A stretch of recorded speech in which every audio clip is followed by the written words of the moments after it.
ওপারেতে রাঙা মেঘ সূর্য গেছে পাটে, এপারেতে সন্ধ্যা নামে কাজলা দিঘির ঘাটে। ওপারেতে শাওন ঝরে জোর কদমের ফুলে, এপারেতে মাতাল হাওয়া বনলতায় দোলে। ওপার বাংলা এপার ভারত, মধ্যে হৃদয় জোড়া, মাথার পরে নভ নীল, মধ্যে নলের বেড়া। আমাদের এই নলের বেড়া কখনোই আলাদা করতে পারেনি ভারত বাংলাদেশকে। আমাদের নজরুল এক, রবীন্দ্রনাথ এক, আমাদের শিক্ষা সাহিত্য সংস্কৃতি সবেতেই আমরা একই রয়েছি। কেন এই কথাগুলো বলছি? আজকে আমরা অত্যন্ত খুশি যে সেই সুদূর বাংলাদেশ থেকে আমাদের স্টুডিওতে আমন্ত্রিত অতিথি হয়ে আজকে আমাদের সঙ্গে রয়েছেন আইনজীবী এবং লেখক শ্রী শহীদুল ইসলাম মহোদয়। আপনাকে অনেক অনেক স্বাগত স্যান্দন টিভিতে। আপনাকেও অনেক ধন্যবাদ যে আজকে আমাকে এখানে আমন্ত্রণ জানানোর জন্য। ভালো আছেন? হ্যাঁ। ভারতে কি অনেকবার আসা? হ্যাঁ, অনেকবার আসা। এবং এই ত্রিপুরার মানুষ এবং মাটির সাথে আমার হৃদয়ের একটা ভালোবাসা আছে। আমাদের তাই তো এখানে ভালোবাসার টানে ছুটে আসা। একদম ঠিক, আমাদের সবেতেই একটা মেলবন্ধন কিন্তু রয়েছে। হ্যাঁ, আপনি যে শ্রীহট্টের সাহিত্য সংস্কৃতির সঙ্গে একেবারে ওতপ্রোতভাবে জড়িয়ে রয়েছেন আমরা জানি সকলেই। তো সেই ব্যাপারটা যদি একটু বিস্তারিতভাবে শ্রীহট্টের সাহিত্য চর্চা নিয়ে বলেন আমাদের। আসলে শ্রীহট্টের সাহিত্য এবং সংস্কৃতি, আমি বলবো যে আমরা যেহেতু দেশ ভাগের আগে আমরা কিন্তু সিলেটের যারা আমরা আসামের সাথে ছিলাম, তার মানে আসামের যে সাহিত্য সংস্কৃতি আছে তার সাথে আমাদের 100% মিল আছে সাহিত্য সংস্কৃতির ক্ষেত্রে। 47-এর পরে আমরা ভাগ হয়ে গেলাম, আমরা বাংলাদেশের সাথে চলে গেলাম। তো আমি বলবো বর্তমানে আসাম, ত্রিপুরা, এই যে এখানকার যে সাহিত্য সংস্কৃতির ভাবধারা আর আমাদের সিলেটের সাহিত্য সংস্কৃতির ভাবধারা কিন্তু এক। কারণ আমরা যদি সিলেটের সেই অতীতে আমরা চলে যাই সংস্কৃতির ক্ষেত্রে, সাহিত্যের ক্ষেত্রে, তো দেখব যে যেমন আমরা সিলেটকে আমরা লোক সংস্কৃতির তীর্থভূমি বলা হয় এবং ওইখানে হাসন রাজা, রাধারমন, সীতালংসা, মোহাম্মদ শাহনুর, তারপরে অনেক বিখ্যাত সঙ্গীত সাধক এবং গীতিকার আছে। কারণ এই হাসন রাজা যা সৃষ্টি করে গেছেন আজকে শুধু বাংলাদেশে না, ভারত সহ বিশ্বের বিভিন্ন দেশে সেটা চর্চা করছে মানুষ। এবং আমি যদি বলি যে ত্রিপুরায় যেমন দামাল শিল্পটা আছে, দামাল শিল্পটা আমাদেরও আছে এবং আমাদের দামাল শিল্পটা ইদানিংকালে আরও প্রসারিত হচ্ছে। নতুন জেনারেশন এই দামাল শিল্পটাকে আমি বলবো চর্চার মাধ্যমে অনেক এগিয়ে নিয়ে যাচ্ছে। অন্যরকম আগে যেমন বিয়েতে দামাইল গান গাওয়া হইতো, এখন অন্যভাবে বিভিন্ন মডেল করে মিউজিক ভিডিও করে এই দামাইল থেকে একটা প্রস্তুতি নিয়ে সেটা করা হয়। তা আমি সেই ক্ষেত্রে বলবো যে ত্রিপুরার সাথে আমাদের সংস্কৃতির যথেষ্ট মিল আছে। এবং আমি একজন থিয়েটার কর্মী, আমার গ্রুপ কথাগুলি সিলেট। তো আমরা কথাগুলি সিলেটে যে আমরা প্রতি বছর কয়েকবারই আসাম, ত্রিপুরা আমরা নাট্য উৎসবে আসি। তো এই যে আমাদের একটা বন্ধন, এই বন্ধনটা তৈরি করেছে এই সংস্কৃতিতে আমাদের মনে। কারণ আমি যদি একটি গানের, ভূপেন হাজারিকার সেই গানের দুটি লাইনে আমি বলি যে গঙ্গা আর পদ্মা দিয়ে যে উনি এক করেছে দুই বাংলাকে, গঙ্গা আমার মা, পদ্মা আমার মা। হ্যাঁ, যদি আমি সুরে বলি একদম সেটা আমি আসছিলাম যে আমরা জানি আপনি ভীষণ ভালো গানের সঙ্গে। গঙ্গায় আমার মা, পদ্মায় আমার মা, ও আমার দুই চোখে দুই ঝলের ধারা, মেঘনা যমুনা, গঙ্গায় আমার মা, পদ্মায় আমার মা, একই আকাশ একই বাতাস, এক হৃদয়ে একই তো শ্বাস, দোয়েল কোয়েল পাখির ঠোঁটে একই মূর্ছনা, ও আমার দুই চোখে দুই ঝলের দ্বারা, মেঘনা যমুনা। উনি যে গানটি গেয়েছেন, উনি আসলে ওনার গানে আরেকটি লাইন আছে, এপার ওপার কোন পারে জানি না, ও আমি দুই পারেতে আছি। সেই গানের কথাগুলো দিয়ে আমরা বুঝি যে উনি এপার ওপার কোন কোন পারেই বুঝে না, আসলে দুই পারেই। আমরা যারা বাঙালি, বাংলা ভাষাভাষী, আমরা কিন্তু যদিও আপনি প্রথমেই বলছেন যে কাঁটাতারের একটা বেড়া, আমাদের মনে কিন্তু সেই এই কাঁটাতারের বেড়াটা নেই, একদম না। যার জন্য আজকে সিলেট থেকে আপনার স্টুডিওতে চলে আসছি ভালোবাসাটা নিয়ে। একদম, সেটা আমাদের কাছেও ভীষণ একটা পাওয়ার বিষয় আর কি, যে এত দূর থেকে আপনাকে আমরা পেয়ে গেছি, আমরা ভীষণভাবে আপ্লুত। তো আপনি বললেন যদিও এই বিষয়টা, আমার পরবর্তী প্রশ্ন ছিল যে ভারত বাংলাদেশের সংস্কৃতি চর্চার কি মেলবন্ধন রয়েছে, এটা তো আপনি বললেন, তারপরে যদি একটুখানি। হ্যাঁ, ইদানিং যেমন আপনাদের ভারত বাংলাদেশ সেতু বন্ধন একটা সংগঠন আছে, এই সংগঠনের মাধ্যমে ভারত বাংলাদেশ সংস্কৃতি কর্মীরা বা সাহিত্যিক জগতে যারা আছে তারা ঐক্যবদ্ধ হচ্ছে। আমাদের কয়েকদিন আগে এই সংগঠনটি সিলেটে আমরা বিশাল একটি অনুষ্ঠান করেছিলাম। আচ্ছা, 23 সালের সেই জুনে আমরা, এবং এখানে বাংলাদেশ এবং ভারতের যে সাহিত্য সংস্কৃতি কর্মীরা বা সাহিত্যিকরা আমরা একত্রিত আমরা কাজ করেছি। এই কাজে আমাদের বন্ধুত্বটা আরও বেড়ে গেছে। আর সবচেয়ে যেটা আমাদের, কারণ সংস্কৃতি এবং সভ্যতার যে মূল বিষয়টা ওটা বিনিময় করা, মানে আমরা যা তাই আমাদের সংস্কৃতি, আমাদের যা আছে সেটাই আমাদের সভ্যতা। তো আমি বলবো যে এপারে ওপারে সভ্যতা এবং সংস্কৃতির যথেষ্ট মেলবন্ধন রয়েছে। তো আমি আজকে যে আসছি, গঙ্গা পদ্মা মেলবন্ধন একটা সংগঠন আছে, সেটা বাংলাদেশেও কাজ হচ্ছে, ভারতেও কাজ হচ্ছে। মূলত এটার জন্ম সেই ত্রিপুরায়। তাদের কালকে হয়তো কার্যক্রম হবে। তো অনেক সংগঠন, শুধু সিলেটে একটি বিশ্ব বাংলা বা আন্তর্জাতিক সাহিত্য ফোরাম, ইউএস বাংলা, অনেক সংগঠন আছে, যে সংগঠনগুলো ভারতের বিভিন্ন সংগঠনের সাথে মিলেমিশে কাজ করছে।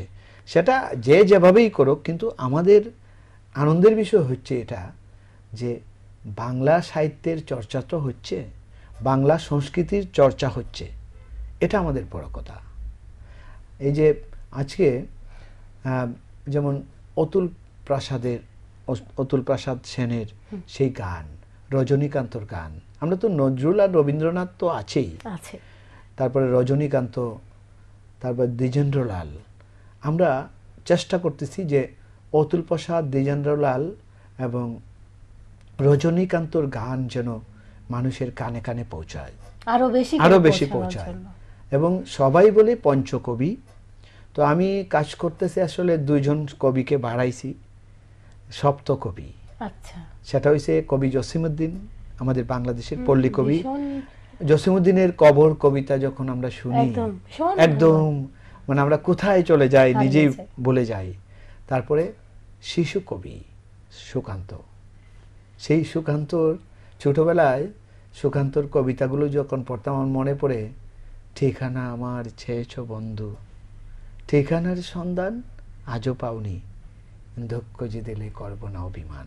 সেই সুকান্ত এত কিশোর বয়সে এত সুন্দর কথা, এত গভীর কথা, স্রষ্টা ওর কলম দিয়ে কিভাবে যে দিলেন, আমি চিন্তায় পড়ে যাই যখন তার কবিতা পড়ি। ছোট্ট একটি বয়সে এত ছোট সুন্দর, মন নিয়ে এত বড় চিন্তা, এত বড় চিন্তা, তার কবিতা এখন গবেষণা হচ্ছে। ঠিক। তো এটা আসলে আমাদের সম্পদ।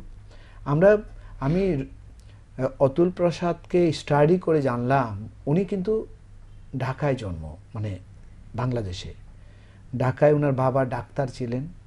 তো আসলে আমাদের নতুন প্রজন্মকে আমাদের যে সম্পদগুলো আছে, সেই সাহিত্যিক, কবি, গীতিকার যারা চলে গেছে, তাদেরকে এই নতুন প্রজন্মের কাছে আবার জাগ্রত করা। একদম।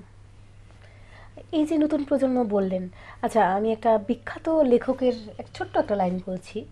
শিশ্র, বিখ্যাত লেখক শিশ্রর কথায়, একটি পুস্তকহীন গৃহ হলো মানে একটি প্রাণহীন দেহ। কিন্তু এই ক্ষেত্রে এখনকার সময়ে দাঁড়িয়ে আমরা কি বলবেন যে বাচ্চারা, ছেলেমেয়েরা কি করছে, মানে সোশ্যাল মিডিয়ার সাথে এতটা জড়িয়ে রয়েছে, ইনস্টাগ্রাম, ফেসবুক, এই সমস্তর সঙ্গে এতটা বইটা অনেকটাই দূরে চলে গেছে মনে হচ্ছে না? একটা মূল্যবান কথা বলছেন। যেমন এখন বুক মানে মাল্টিমিডিয়ার যুগ বা ডিজিটাল যুগ, ডিজিটাল বুক হচ্ছে, কিন্তু ডিজিটাল বুক থেকে আমরা কতক্ষণ মানে এই ব্যবহার করে কতক্ষণ সংগ্রহ করতে পারি, এটা প্রশ্ন।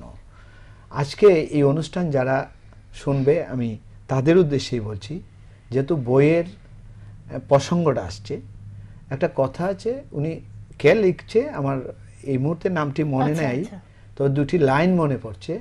পড়িলে বই আলোকিত হই, না পড়িলে বই অন্ধকারে রই। তো এই যে বই, পৃথিবীতে বইয়ের যখন সৃষ্টি হইলো, আমরা জানি যে প্রথম মানুষ পাথরে লিখত, তারপরে মাটির ফলকে, তারপরে বেলামে মানে ভেড়ার চামড়ায়, তারপরে তাল পাতায়, তারপরে কাগজের আবিষ্কারের পরে বইয়ের আবিষ্কার হয়েছে। কিন্তু আমি অনেক জায়গায় যাই, আমি যখন কোনো এই যে বই মানে বুক, BOOK বুক, এই বইয়ের এই বুকের অর্থটা, মিনিংটা অনেকেই বলতে পারে না। আজকে যারা আমাদের এই অনুষ্ঠান শুনছেন তাদের উদ্দেশ্যে বলছি যে বইয়ের এই মিনিংটা আমরা বলছি আমি যে বেস্ট অর্গান অফ নলেজ। তো এই বেস্ট অর্গান অফ নলেজের একসাথে হচ্ছে বুক। তার মানে বইয়ের, প্রাচীনকালেও বইয়ের মানে মিনিং ছিল, এখনো আছে। এখন বই পড়ে আমরা যেভাবে বুঝি, এই মোবাইল বা কম্পিউটারে সেই ডিজিটাল বই পড়ে এতটা ভালো লাগে না। কারণ আমরা আঙ্গুলে যখন এইভাবে বই পাতা, এই বইয়ের পাতা উল্টে পড়ি, হ্যাঁ, তখন অন্য ধরনের একটা ফিলিং মানে মনে কাজ করে এবং এটা মনে থাকে। এবং হার্ড কপি, ঠিক আছে, ডিজিটাল যুগ, এখন আমাদের ডিজিটাল লাইব্রেরি আছে, কিছু করেন নেই। তবে আমি বলবো যে প্রত্যেকেরই ঘরে ভালো বই থাকা উচিত। আমি মনে করি যারা ছাত্ররা আছো, হ্যাঁ, তাদের উদ্দেশ্যে বলছি যে প্রতি মাসে অন্তত 5টি বই সংগ্রহ করো, তাহলে বইগুলা পড়লে নলেজ বাড়বে। এবং আগেকার একটা গল্প আমি বলি ছোট্ট করে। আগেকার দিনের রাজা বাচ্চারা যখন মানে সৈন্য বিদেশে পাঠাইতো, তখন আমরা এখন বলি যে আমার ভাই বিদেশে গেলে তুমি কি আনবে, একটা আইফোন আমার জন্য আনো, বা ভালো একটা গিফট বা একটা জিনিস। কিন্তু আগের সেই শাসকরা কি বলতেন যে তুমি ওই জায়গায় যাচ্ছ, ওই জায়গার একটা বই নিয়ে আসছো। কেন নিয়ে আসছো? কারণ ওই জাতির, ওই মানুষের জীবনধারা, কৃষ্টি, সংস্কৃতি, এগুলা জানার জন্য কিন্তু আগ্রহ ছিল। এবং এখন যেভাবে আমরা গুগলও সার্চ করে একটা দেশ সম্পর্কে জানতে পারি, তখন তো এই ব্যবস্থা ছিল না। তার মানে বইয়ের কদর ছিল, এখনো আছে। একটা গান শুনবো। আমি গীতিকার, আমি আইনের মানুষ, আইন নিয়ে লিখি। আমার এই পর্যন্ত 60টি বই আমি লিখেছি সেই গত 20 বছরে। তো শেষের দিকে রক্তে গানের বিষয়ও আছে, এরপরে কয়েকশো গান আমি লিখছি, যে আমার আজকে 2টা বই, যেতে হয় একরঙে আর দুটোই কি গানের বই? হ্যাঁ, 2টাই। আচ্ছা। আর জন্মিলে মরিতে হয়। তো আমি একটি আপনাদেরও সেই মানে কিছুদিন আগে সেই গানটি আমি এই গানটির বয়স তেমন না, গানটি পাবলিশড হয় নাই, আমি শোনাবো, এবং এটার সুর করেছে মোহাম্মদ ফয়সাল। এটা এই গানের কথাগুলো যেন সবার কথা, ছোটবেলার কথা, আচ্ছা। সেই আমি শোনাবো আপনাদের। কোন বা দেশে তাকো তুমি, বলবে কি আমায়, সেখানেতে যাব আমি, পাবো কি তোমায়, সোনা বন্ধুরে, কোথায় গেলে পাবো তোমারে, সোনা বন্ধুরে, কোথায় গেলে পাবো তোমারে।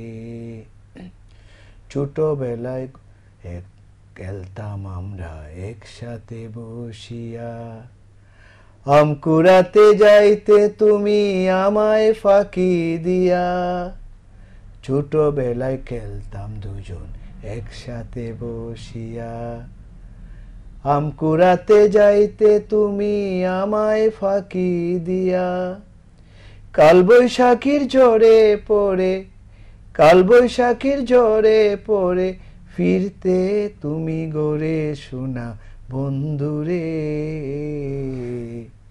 কোথায় গেলে পাবো তোমারে, সোনা বন্ধুরে,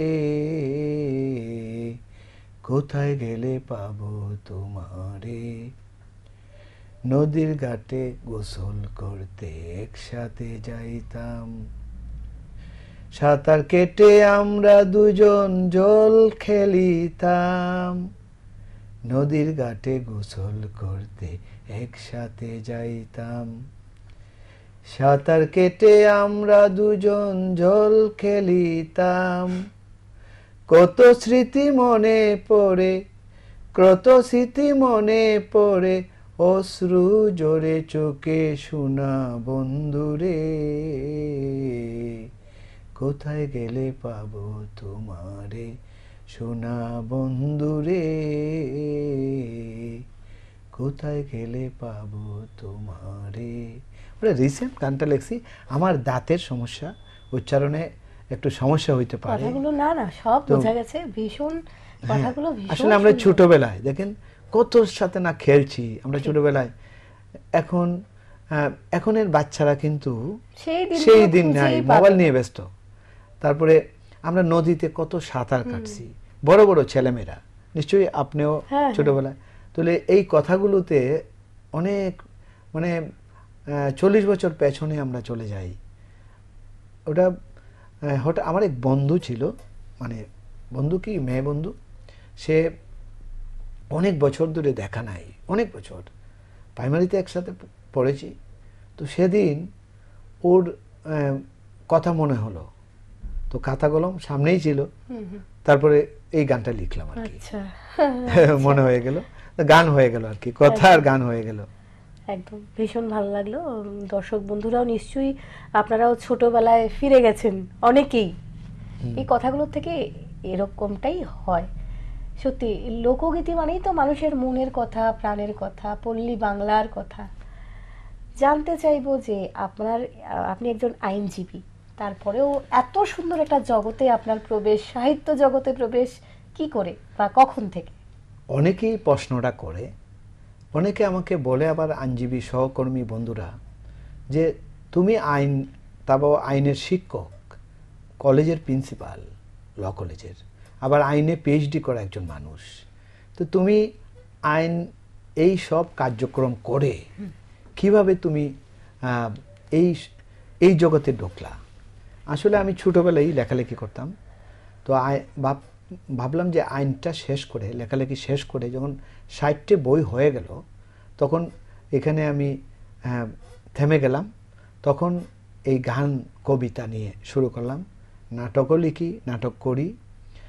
আসলে আমাদের সময় যদি টাইম ম্যানেজমেন্ট আমাদের থাকে, তো এটা করা যায়। যেমন আজকে যদি শুধু আইনজীবী আমি থাকতাম, তো হয়তো এই ত্রিপুরার আপনাদের সেই স্বনামধন্য এই চ্যানেলে আমার মতো তো অনেক আইনজীবী আছে, আসতে পারতাম না। এবং আমি একটা এক্সাম্পল দেই, আমাদের অতুল প্রসাদ সেন, ওনাকে আমরা শিল্পী বা গীতিকার, কবি হিসাবেই চিনি। উনি কিন্তু অনেক বড় একজন আইনজীবী ছিলেন, কিন্তু ওনার সংস্কৃতিতে এত কাজ উনি করেছে, ওটা অনেকেই, আমি অনেককেই অতুল প্রসাদ সেন সম্পর্কে মানে প্রশ্ন করেছি, ওনার পেছনে যে উনি যে একজন ভালো আইনজীবী ছিল অনেকেই জানে না, সেটাই হারিয়ে গেছে। তো আমরা আসলে আমি বলবো যে এটা আরেকটা জগৎ, এই জগৎটা মানে বাঁচিয়ে রাখে, একদম প্রাণকে, হৃদয়কে সজীব করে দেয়। যে যায়নি সে বুঝবে না, সে যায়নি সে বুঝবে না। যে আমরা যখন আমার গান যখন কলকাতার শিল্পীরা করে, আমি যখন গানটা শুনি আরো গান লিখতে উৎসাহী হই। যে আমি বাংলাদেশ সিলেট থেকে বসে গান লিখলাম, কলকাতা বা শান্তিনিকেতনের একজন শিল্পী কিছুদিন আগে মা মেয়ে আমার দুটি গান গেয়ে আমাকে পাঠিয়েছেন। এরা বোম্বাইয়ে থাকে, কাজল ঘোষ দিদি। যদি আজকে অনুষ্ঠানটা দেখেন, আমি আপনার কাছে কৃতজ্ঞ। আপনার মেয়ে আমার মেয়ের মতো, ও অর্পিতা ঘোষ। ওরা অর্পিতা যে গানটি গেয়েছিল, আমার এই গানটির শিরোনামে আমি বইটা করেছি। মানে ও গেয়েছিল এইভাবে, জন্মিলে মরিতে হয়, মরিলে জন্মিতে হয়, একটা ছাড়ার একটা হয় না, সকা জানো না, ভবের খেলা তুমি বুঝো না, সকা জানো না, ভবের খেলা তুমি বুঝো না। এই গানটির সুর করেছিল আসামের একজন বিখ্যাত সুরকার এবং সঙ্গীত শিল্পী মনোরঞ্জন মালাকার। দাদা, আপনাকে অনেক শ্রদ্ধা জানাচ্ছি, আপনি আমার অনেকটি গানের সুর দিয়েছেন। এবং এই মনোরঞ্জন মালাকার আরেকটি গান আমার গণসঙ্গীত, সেটা সুর দিয়েছিলেন তন্দ্রা রায়, আসামের মানে একটা বাচ্চা মেয়ে, ভালো শিল্পী। গানের কথা ছিল যে, ওটা যেহেতু গণসঙ্গীত, অসহায় মানুষগুলো কেমন আছে কি করছে, কখনো জানতে পারিনি আজও। এই গানের দুইটা কথা আছে, এক দেশের এক মাটিতে, কেউ উঁচু বা কেউ বা নিচু, এভাবে চলতে পারে না আজও, এভাবে চলতে পারে না আজও, কখনো জানতে পারিনি। এই একটা দেশ, একটা মাটি, এই মাটিতে কেউ ধনী, কেউ গরিব, কেউ অনেক খাবার পায়, কেউ কোনো খাবারই পায় না। তাহলে আমরা কি সবাই এক হতে পারি না, যে আমরা সবাই খাবো, একরকম খাবো? সেই চিন্তা চেতনা থেকেই গানটা আমি লিখছিলাম, গণসঙ্গীত। সেই সুর দিয়েছেন আমার দাদা মনোরঞ্জন মালাকার, এবং ওনার খুব প্রিয় একজন মানে স্নেহভাজন শিল্পী তন্দ্রা গানটি গেয়ে আমাকে পাঠিয়েছে। তো আমি তন্দ্রাকেও আজকে এই অনুষ্ঠানের মাধ্যমে অনেক অনেক ধন্যবাদ জানাচ্ছি। শেষ প্রশ্ন থাকবে আমার, আগামী প্রজন্মের জন্য আপনি কি বার্তা দেবেন? আমি আগামী প্রজন্মের জন্য, আমার ভাগ্য এটা, আমার বয়স এখন 54, আমরা ম্যানুয়াল যুগ দেখেছি, ডিজিটাল যুগ দেখেছি, আরও ইনফরমেশনের মানে অনেকটা এগিয়ে নিয়ে এই যুগটাও দেখেছি। তা আমি বলবো যে আমাদের প্রজন্মের জন্য তোমরা বাংলা গান শুনবা, এবং বাংলা গানেরও শুদ্ধ বাংলা, যেটা আমাদের বাঙালিকে, যে আজকে এই ভাষার মাস, আমাদের 52 সালে আমরা বাংলাদেশে যারা আছি, আমরা যুদ্ধ করে এই ভাষাটা পেয়েছি। এই বাংলা ভাষা আন্তর্জাতিক মাতৃভাষা হিসাবে স্বীকৃতি পেয়েছে। সালাম, জব্বার, রফিক, বরকত, এবং এই বাংলা ভাষায় আন্দোলনে যার মানে অনেক অবদান আছে, তিনি হচ্ছেন স্বাধীনতার স্থপতি, হাজার বছরের শ্রেষ্ঠ বাঙালি, জাতির জনক বঙ্গবন্ধু শেখ মুজিবুর রহমান। তো এই ভাষাটাকে আমরা যুদ্ধ করে পেলাম, এই ভাষাটাকে আমরা বাংলা ভাষা যেন বাংলা ভাষাই থেকে যায়। আমি নতুন প্রজন্মকে বলবো, কারণ তোমাদের কাছ থেকে আমরা যখন শুনি বাংলিশ, মানে বাংলাটাকে ব্যঙ্গ করা হয় ইংলিশেও। বাংলা বললে শুদ্ধ বাংলা বলতে হবে, ইংলিশ বললে ইংলিশ বলতে হবে। যেমন ডক্টর মোহাম্মদ শহীদুল্লাহর একটা কথা মনে পড়ে, উনি বলছে আগে চাই বাংলা ভাষার গাঁথুনি, তারপর ইংরেজি ভাষা, মানে আগে নিজের ভাষাটাকে আয়ত্ত করতে পারবে হবে, তারপরে অন্য ভাষা। আমি ইংলিশ জানবো না তা আমি বলিনি, ইংলিশ আন্তর্জাতিক ভাষা, সেটা আমার জানতেই হবে, প্রয়োজনের খাতিরে জানতে হবে, তবে আমার ভাষাটাকে বাদ দিয়ে নয়। এবং সিলেটের সংস্কৃতির আরেকটি বৈশিষ্ট্য হচ্ছে আমাদের নিজস্ব একটা ভাষা আছে, যেটা ত্রিপুরায়ও ব্যবহার হয়, সিলেটি ভাষা, নাগরি অক্ষরগুলো। আমার নানি সেটা জানতেন, আমার অনেক ইচ্ছা ছিল নানির কাছ থেকে সেই ভাষাটা শিখবো, অক্ষরগুলো শিখবো। আমাদের নিজস্ব সিলেটিদের অক্ষর আছে। ইদানিংকালে উৎস পাবলিকেশন, আমার সিনিয়র বন্ধু মোস্তফা সেলিম ভাই সিলেটের সেই নাগরিকটাকে মানুষের হাতে তুলে দেওয়ার জন্য যথেষ্ট বাংলাদেশে কাজ করছেন। এবং মানে আনন্দের বিষয় হচ্ছে, আমাদের যেহেতু আমি আইনজীবী, আমাদের কোর্ট আদালত পাড়ার সামনে কোর্ট পয়েন্ট আছে, এই পয়েন্টটার নাম করা হয়েছে নাগরি পয়েন্ট। এবং এখানে অক্ষরগুলা দিয়ে একটা সুন্দর পয়েন্ট তৈরি করা হয়েছে। এখানে মানে সিলেটের এই কেন ব্রিজে মানে প্রবেশ করেই সবার চোখে পড়ে। তো আমি বলবো এপার বাংলার বা ওপার বাংলার যেখানে আমরা বাংলা ভাষাভাষী আছি, আমাদের নতুন প্রজন্ম যারা আছে, আমরা যেন শুদ্ধ বাংলাকে চর্চা করি। তাহলেই আজকের যে ভাষার মাস 52 ভাষার মাস ফেব্রুয়ারি মাস, আমাদের যারা শহীদ হয়েছেন বা এই ভাষার জন্য আন্দোলন করে জীবন দিয়েছেন, তাদের জীবন দেওয়া সার্থক হবে। সেটা আমি সবাইকে অনুরোধ করব যে আমরা শুদ্ধ বাংলা চর্চা করি। গান শুনবো আরেকটি কিন্তু। আচ্ছা, আমি যেহেতু সিলেট লোকসঙ্গীত লোকসংস্কৃতির, তো আমি সংস্কৃতিরই লোক। আমি আব্দুল করিমকে আমি নিজে দেখেছি, তার জীবন। তবে আমি আমারই লেখা একটা আমার সুর করা, আমার লেখা একটা লোকসঙ্গীত আমি গাচ্ছি। আমি কিন্তু শিল্পী না, কারণ লেখকরা শিল্পী হতে পারে নাই। তারপরে মনের যে একটা সুর লেখার সময়, এই সুরটাকেই আমি, এত সুন্দর কথাগুলো লেখক লিখতে পারে বলেই তো সুরটা সম্ভব হয়। তোমারও পিরিতে বন্ধু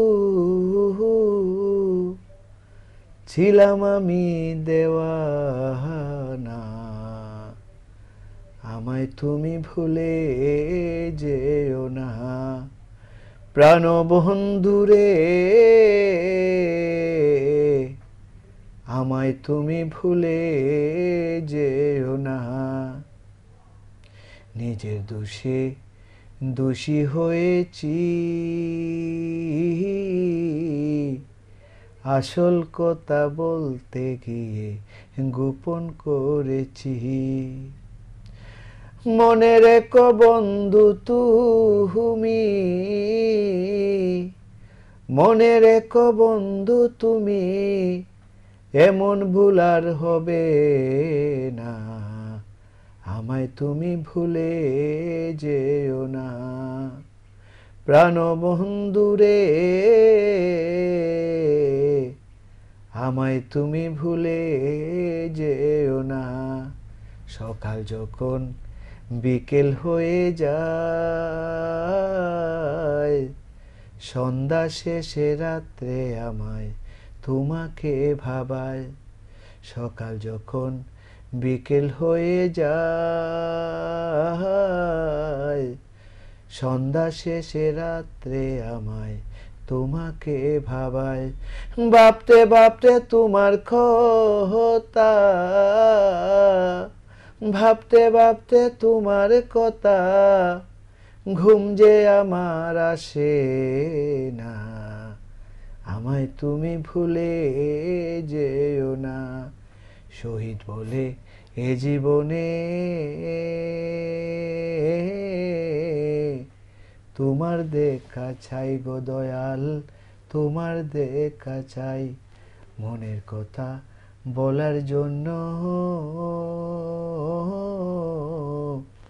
তোমায় যেন পাই গো দয়াল, তোমায় যেন পাই, শেষবারে তোমার কাছে, শেষবারে তোমার কাছে, এ যেন মোরে বাসনা, আমায় তুমি ভুলে যেও না, তোমারও পিরিতে বন্ধু ছিলাম আমি দেওয়ানা, আমায় তুমি ভুলে যেও না। আসলে আমি যখন প্রথম গানটা শুনলে মনে হইব কোনো প্রেমিক তার প্রেমিকার কথা বলছে। আসলে এই প্রেমিকটা হচ্ছে স্রষ্টা, দয়াল, ঈশ্বর। আর ঈশ্বর। কারণ এই গানে আছে সকাল, শিশুকাল, বিকাল, শেষ সন্ধ্যা, শেষ বেলা। যখন রাত মানে একদম শেষ বেলা, যখন আমাদের বয়স একদম শেষ হয়ে যায়, তখন রাত্রে আর ঘুম আসে না, সেই স্রষ্টার কথা মনে আসে যে আমি কি করলাম, সারাটি জীবন স্রষ্টার কাজকে আমি করতে পেরেছি, তখন আর ঘুম আসে না। এই কথা নিয়ে আমার আজকে এই গানটি। ভীষণ ভালো লাগলো। আর কিছু বলবেন দর্শক শ্রোতা বন্ধুদের উদ্দেশ্যে? আসলে সময় তো একটা ফ্রেমে বাঁধা, একদম। নিশ্চয়ই সময় শেষ হয়ে গেছে। তো আমি দর্শকের উদ্দেশ্যে বলবো যে আপনারা আমাদের অতীত, আমাদের লোক সংস্কৃতি, সেটাকে আপনারা চর্চা করুন। এবং ইদানিংকালে আমার কাছে মনে হয় যে আমাদের আধুনিকতার এত ছোঁয়া লেগেছে যে আমরা রবীন্দ্রসঙ্গীতের সুরটাকেও আমরা চেঞ্জ করে ফেলছি। সেটা আসলে ঠিক না। শুধু রবীন্দ্রসঙ্গীত না, যে কোনো গান একজন গীতিকার এবং সুরকার যেভাবে কম্পোজ করে, সেভাবেই যারা শিল্পী আছেন আপনারা বা যারা গান করেন, আমি তাদের কাছে অনুরোধ রাখবো যে সুরকারের মৌলিক সুরটি যেন থাকে, সেই আশা ব্যক্ত করছি। আবারও সবাইকে অনেক অনেক ধন্যবাদ যে সব সময় আমাদের আলাপন অনুষ্ঠান আপনারা নিশ্চয়ই উপভোগ করেন, এবং আপনাকেও আবারও ধন্যবাদ জানাচ্ছি, প্রণাম জানাচ্ছি আমার মতো আরও অনেকের পূর্বপুরুষদের জন্মভূমি বাংলাদেশকেও। ভালো থাকবেন। আপনিও ভালো থাকেন। আজকের মতো ইতি টানছি, বিদায় নিচ্ছি। নমস্কার।